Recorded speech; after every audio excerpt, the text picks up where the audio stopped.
Kita ketemu lagi ya. Iya, Bu. Baik, boleh dirapikan dulunya anak-anak.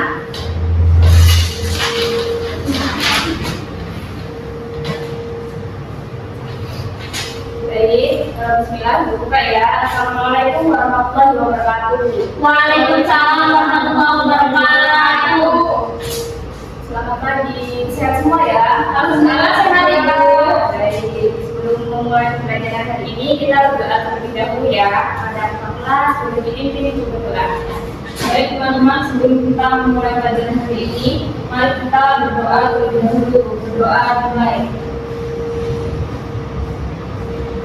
Berdoa selesai.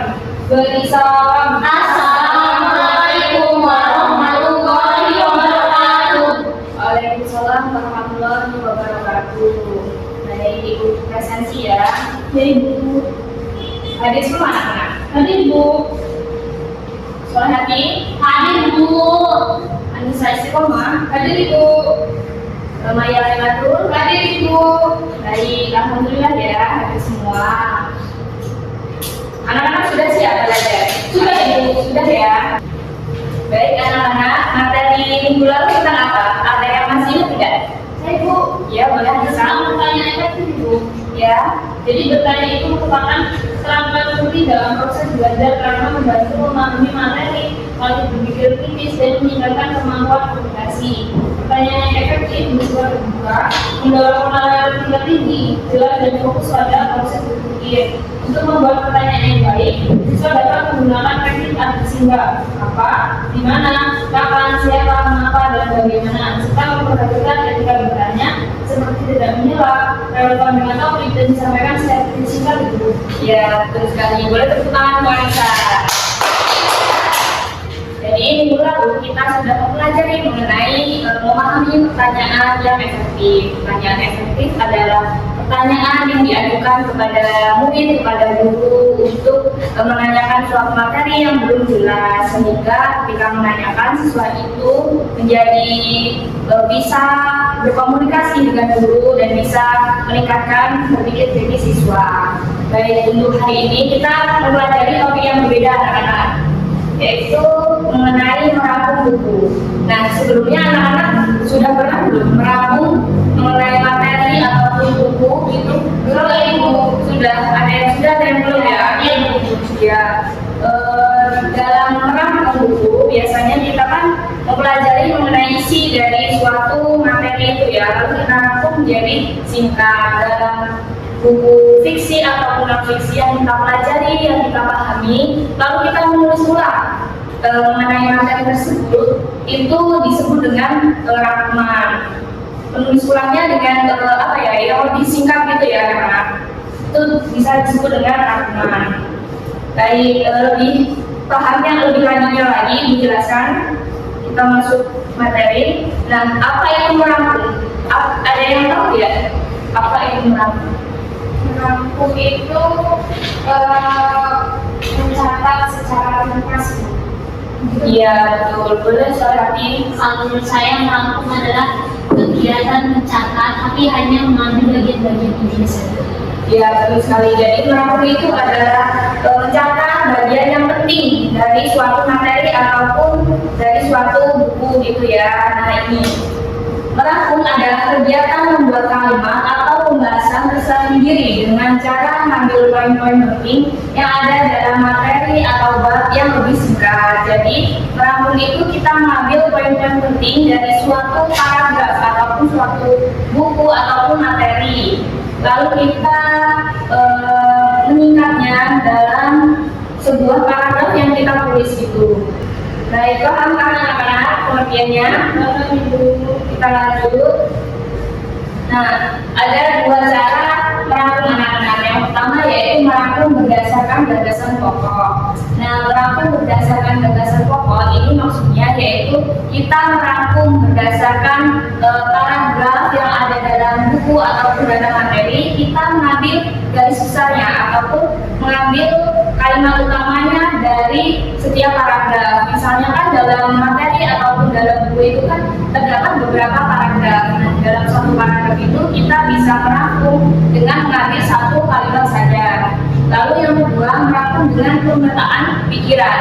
Maksudnya ini merangkum dengan menggunakan gambar ataupun visual, yaitu menggunakan pemetaan gitu anak-anak. Sudah pernah lihat belum ketika dalam buku ataupun dalam materi itu kita merangkumnya dalam gambar, misalnya dalam lingkaran, lalu terdapat poin-poin penting dalam gambar tersebut, lingkaran tersebut, misalnya Mind mapping ya. iya bisa disebut dengan mind mapping gitu ya. Sudah pernah lihat ya? Sudah pernah buat Bu. Oh, sudah pernah buat. Baik. Berarti sudah tidak asing ya bagi kalian. Ya Bu. Baik, paham kan anak-anak? Paham. Nah, kita lanjut mengenai cara membuat rangkuman.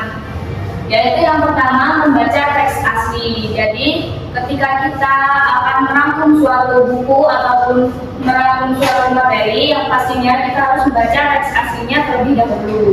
Yaitu kita membaca secara keseluruhan isi dari buku ataupun materi yang ada dalam suatu buku yang akan kita tulis. Lalu yang kedua, menuliskan ide pokok tiap paragraf. Nah, dalam buku terdapat beberapa paragraf. Nah, setiap paragraf itu kita harus mengambil ide pokoknya dari setiap paragraf tersebut. Ide pokoknya itu lebih singkat gitu ya jadinya. Lalu yang ketiga, menulis rangkuman. Nah, dari ide pokok tersebut kita susun dalam sebuah paragraf yang lebih singkat, begitu ya. Lalu yang terakhir, yang keempat, membaca kembali rangkuman. Jadi cara membuat yang terakhir ini kita harus membaca kembali rangkuman yang telah kita susun. Apakah sudah sesuai atau belum? Apakah sudah jelas atau belum? Dan sudah mudah dipahami atau belum, gitu ya. Baik, kita lanjut. Nah, selanjutnya ada langkah merangkum berdasarkan gagasan pokok. Yang pertama ini, bacalah informasi pokok buku seperti judul, pengarang, penerbit, atau bisa berupa artikel itu nama pengarangnya siapa, medianya dari mana, tanggal terbitnya itu seperti apa. Nah, tujuannya yang pertama ini agar kita mengetahui gambaran umum mengenai buku yang akan kita rangkum, gitu ya. Lalu yang kedua, ketahui secara umum isi buku melalui daftar isi dan kata pengantar. Yang kedua ini tujuannya juga kita agar mengetahui gambaran umum mengenai buku yang akan kita rangkum, gambaran umumnya seperti apa melalui daftar isi ataupun dengan kata pengantar.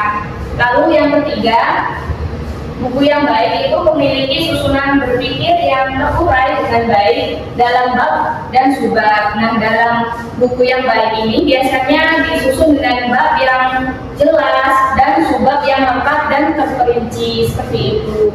Lalu yang keempat, merangkum bacaan dari pokok-pokok pikiran yang terdapat dalam setiap paragraf. Nah, ketika kita merangkum, pastinya kita mengambil pokok-pokok yang penting yang terdapat dalam suatu buku ataupun yang terdapat dalam suatu materi yang akan kita tulis gitu.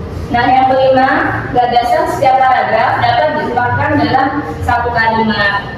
Nah, dalam buku ataupun dalam materi itu pastinya terdapat banyak paragraf. Nah, setiap paragraf ini kita bisa mengambil satu kalimat saja yang penting ataupun poin yang penting dalam paragraf tersebut kita susun dalam satu kalimat, lalu kita susun dari beberapa paragraf tersebut menjadi rangkuman isi dari buku yang kita rangkum, gitu ya.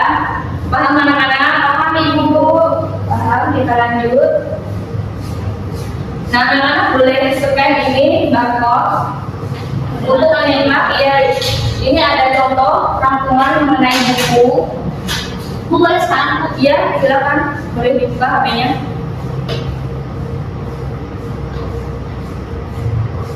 Kalau maju boleh. Boleh? Tidak nyampe ya? Nyampe itu saya ini yang nggak bisa. Bisa nggak bisa? Nah, ini adalah buku ini ya Bu. Oh, ini Bu. Sinyal saya Bu, ya Bu sinyal Bu. Sabar ya Bu. Ya. Udah bisa kan? Sudah Bu. Sudah ya. Nah, di dalam barcode tersebut terdapat contoh judul buku. Contohnya apa? Judulnya apa? Yang terdapat. Aku terbatas, tapi tanpa batas. Ya, penulisnya. Joko Sulistia.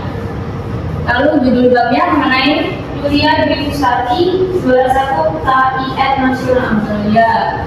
Lalu selanjutnya mengenai judul subbabnya ada 5. Apa saja? Yang pertama dulu aku tomboy, kedua aku dan kegiatan ketiga aku ingin naik pesawat, keempat mau pengen game, yang kelima alhamdulillah aku juara. Baik, ini mengenai bagian-bagiannya. Nah, dalam buku tersebut yang telah Ibu tampilkan tadi ada hasil mengenai rangkuman berdasarkan gagasan pokok. Nah, hasilnya Ibu susun ini ya, jadi 5 bagian kalimat penting. Boleh dibacakan berarti Dari buku ini bagus. yang pertama ya, yang pertama saja. Yang pertama yaitu kisah Yulia kecil yang lebih senang bermain dengan teman laki-laki. Yang kedua boleh dilanjutkan saya sendiri. Kegiatan Yulia di bangku SMP yang banyak dihabiskan dengan kegiatan organisasi dan ekstrakurikuler. Lalu Maya dilanjut. Yulia ingin penasaran naik pesawat seperti kakaknya yang sering berpergian ke tempat jauh. Dia berharap dapat lolos ke lomba penelitian siswa nasional dia. Baik, yang keempat, Yulia menyiapkan makalah penelitiannya untuk dikirimkan ke panitia lomba. Yang kelima itu Yulia lolos lomba dan menjadi pemenang pertama. Nah, dari beberapa kalimat yang telah Ibu dapatkan ini, Ibu dapatkan dari beberapa paragraf dari buku Aku Terbatas Tapi Tanpa Batas. Ya, anak-anak paham? Paham Ibu? Tidak ada yang ingin ditanyakan? Cukup Bu.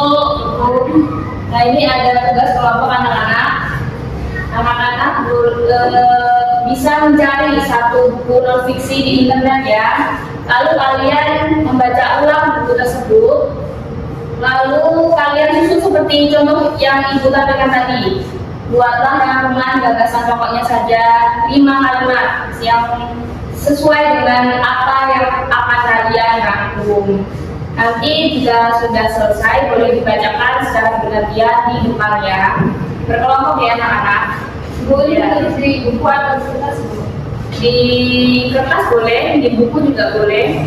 Bu, ini nulisnya masing-masing atau satu aja? Satu aja juga boleh. Ini nulis satu aja Bu. Nanti maju semua. Kita kelompok. Bagiannya satu aja. Kamu dapat nilai besar. Pakai ini juga boleh, pakai HP nanti sambilnya nggak apa-apa. Iya, biar mengekspresikan waktu. Ya boleh silakan berkelompok ya. Jangan duduk ya.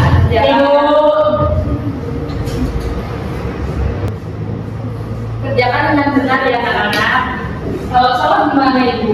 Nanti juga mengisiin. Bapak nanti ini Ibu jelaskan. Kalau ada yang mau ditanyakan boleh ya anak-anak.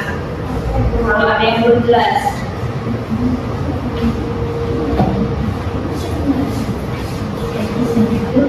Dan sampai mana?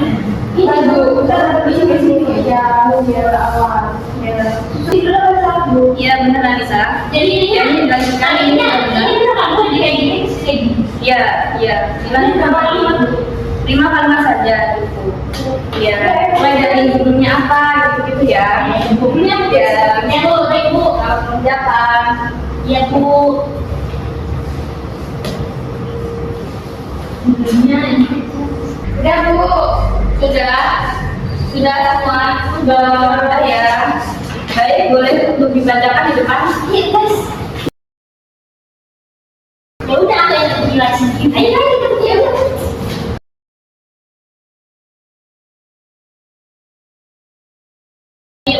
Assalamualaikum warahmatullahi wabarakatuh. Waalaikumsalam warahmatullahi wabarakatuh. Kami dari kelompok 1 ingin membacakan hasil diskusi dari kelompok kami. Silakan Maya. Nah, judul bukunya Habibie dan Ainun, penulis Baharudin Yusuf Habibie. Judul babnya perjalanan cinta yang menguatkan.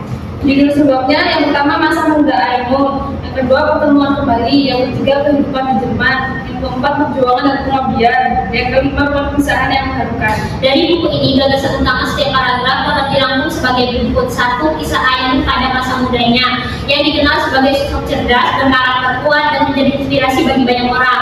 2. Pertemuan kembali Habibie dan Ainun setelah berpisah selama masa remaja, lalu saling menemukan kecocokan hingga memutuskan untuk menikah. 3. Kehidupan mereka di Jerman, penuh tantangan ekonomi dan perjuangan Habibie dalam menyelesaikan pendidikan teknik, penerbangan dengan dukungan penuh Ainun. 4. Pengabdian Habibie untuk bangsa diiringi kesetiaan Ainun yang selalu mendampingi perjuangan besar suaminya, baik saat riset teknologi maupun ketika terjun ke dunia politik dan pemerintahan. 5. Perpisahan terakhir ketika Ainun wafat yang meninggalkan duka mendalam bagi Habibie, namun sekaligus menjadi refleksi tentang cinta, kesetiaan dan perjuangan hati. Baik, itu tadi adalah hasil diskusi dari kelompok kami. Karena ini Wassalamualaikum warahmatullahi wabarakatuh. Boleh tepuk tangan untuk kita semua ya. Berarti anak-anak sudah bisa mencari merangkum bagaimana dari buku non-fiksi yang telah kalian dapatkan. Kalian sudah merangkum mengenai buku apa tadi? Habibie dan Ainun. Baik anak-anak, apakah ada yang mau ditanyakan? Cukup ya, tidak cukup, Ibu mau tanya. Tadi kan kita sudah membahas ada beberapa cara dalam merangkum. Nah, ada 2 cara anak-anak. Masih ada yang ini tidak? Saya Bu, Ya boleh. cara yang pertama itu berdasarkan gagasan pokok, lalu yang kedua itu menggunakan pemainan pikiran atau main teknik. Ya betul sekali. Tangan bersuara. Berarti sudah paham ya? Bisa ada yang mau ditanyakan? Baik. Ibu minta satu siswa untuk merefleksikan materi kita hari ini. Saya Ibu. Ya boleh Anissa. Jadi hari ini kita sudah mempelajari terkait materi merangkum buku. Jadi merangkum adalah kegiatan mengambil gagasan pokok dari setiap paragraf dan menulisnya kembali menjadi bentuk yang ringkas. Kemudian untuk merangkum yang baik, seseorang harus memahami informasi dasar buku, membaca isi keseluruhan dan mengidentifikasi keterangan dalam setiap paragraf. Kemudian ada 2 cara untuk merangkum, yaitu berdasarkan gagasan pokok dan menggunakan permintaan pikiran. Baik, boleh tepuk tangan untuk Anissa. Kita sudah mempelajari mengenai bagaimana cara merangkum buku. Merangkum buku adalah kita mengambil poin-poin penting dari suatu paragraf yang terdapat dalam buku, kita menulisnya kembali dengan secara singkat dan jelas. Baik anak-anak, kita tutup ya sebelum Ibu tutup. Nah, untuk minggu depan kita akan mempelajari mengenai teks prosedur. Jadi Ibu harap anak-anak bisa mempelajarinya di rumah.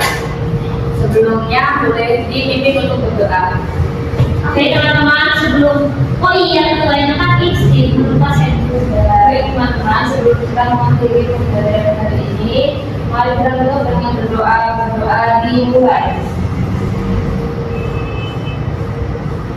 Berdoa selesai. Baik Ibu tutup ya. Sebelumnya Ibu mau ucapin terima kasih pada anak-anak yang sudah berpartisipasi aktif, yang sudah menyimak Ibu dengan baik. Semoga materi yang kita dapatkan hari ini bisa bermanfaat bagi kita semua. Amin.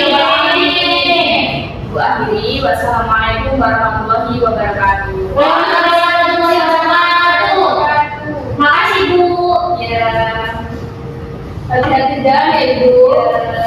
Sebelum meninggalkan kelas dirapikan ya anak-anak. Ya Bu, TV DJ Bu. Ya.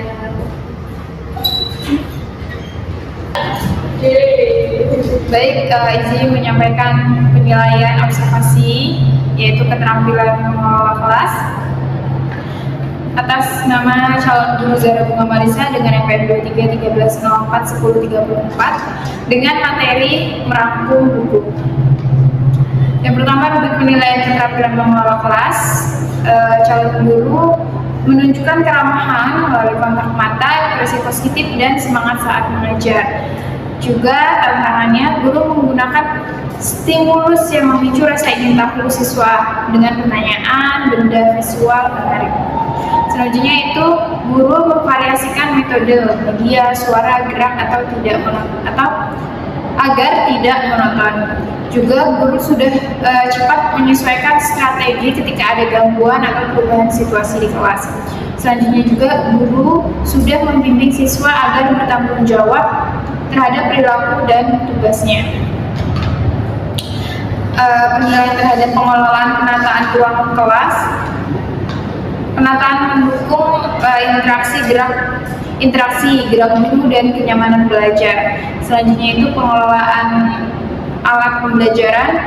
Tadi media siap digunakan, fungsional dan relevan. Selanjutnya itu keindahan dan kebersihan kelas, lingkungan rapi, bersih dan tidak mengganggu konsentrasi. Selanjutnya itu ventilasi dan tata cahaya, ruangan cukup cahaya dan sirkulasi udara baik.